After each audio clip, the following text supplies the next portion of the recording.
Hello and welcome to my channel. I am Mensa Augusti. Please, if you are new here, kindly subscribe to my channel. And if you have been watching my videos and you have not yet subscribed, please kindly subscribe for us to build the mathematics community.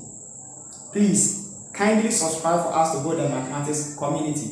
In this lesson, we are going to look at differentiability of inverse functions. We will state the inverse function theorem and prove it. Thanks to Mustafa from the University of Ghana, Legon, for requesting for this lesson. Now, in more precise way, we can state the inverse function theorem as follows. The inverse function theorem states that, suppose that f is a one-to-one differentiable function and its inverse, j, equal to f inverse is also differentiable. Then, j prime of x equals 1 divided by f prime of j of x, provided f prime of j of x is not equal to 0.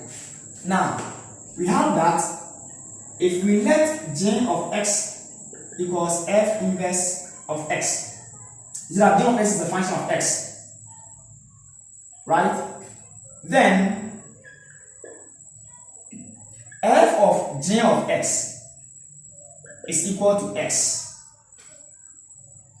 Why? Let's see this one here simply before we come back. This statement, what does it mean? Let's see. If I have a function f of x equal to, let's say, 2x plus 1. Now, if I let j to be equal to f of x, in some book they make it y, but I've chosen j. Then I have j to be equal to 2x plus 1.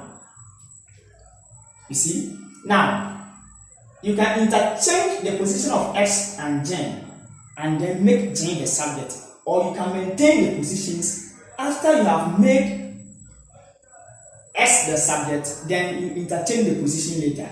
So I'm maintaining the positions. I'll have j minus 1 divided by 2 is equal to x. Now that I've done this, then I'll interchange the position of j and x to make it x minus 1 divided by 2 equal to j. Or, at first, I can interchange the position to become x equals 2j plus 1. I'll have x minus 1 divided by 2 is equal to j. So if you interchange the position and make j the subject, it's the same as maintaining the position, but here you make x the subject and after that you interchange the positions. Correct? Now, let's see something.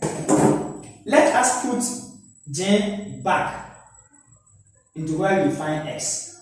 That is what we have here. Put j of x into f, the original function. So we are now going to have f of x minus 1 divided by 2. So whenever you see x here, you put x minus 1 divided by 2. So 2 times x minus 1 divided by 2 plus 1. These two will cancel these two. We have x minus 1 plus 1, which is equal to x minus 1 plus 1, which is equal to x, as our f of x minus 1 divided by 2. And x minus 1 divided by 2 is j. So we have f of j of x is equal to x. I've written here x because j is a function of x. J contains x. And what is our j of x? Our j of x, we stated that it is equal to f inverse of x. So here we have f into bracket f inverse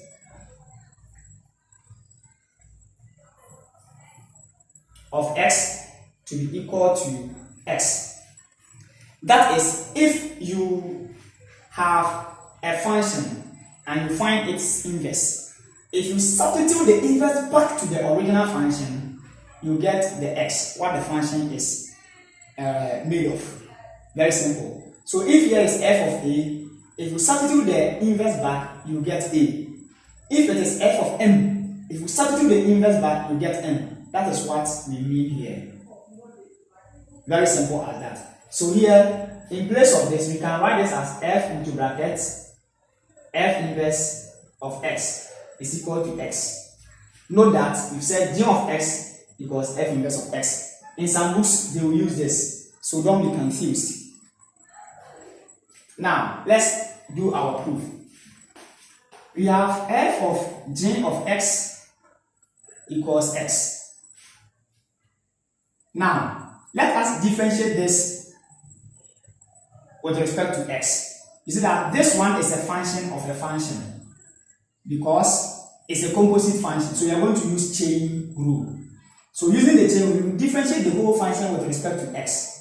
So you have dx of f of g of x, and you differentiate the inner function and multiply it by this. So you have dx of g of x is equal to dx of x.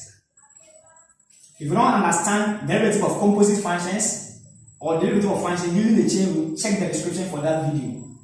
This one, if we differentiate the whole of this with respect to x, we get f prime of g of x. Very simple as that. Times, if we differentiate this g of x with respect to s, we get g prime of x. Very, very simple as that. These ones can simply be written as df on dx dot dj on dx. The same thing. Are you okay? But we prefer using this notation with the prime. Okay. So this is equal to 1. The derivative of x with respect to x is 1. So we are not using this notation, we are using this one.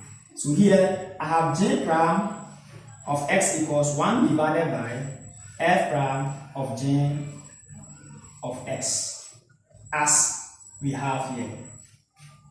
Now we have j prime of x is equal to 1 divided by f prime of j of x is f inverse of x. So I'll put f inverse of x, and here to wherever I see j, I'll put f inverse of x.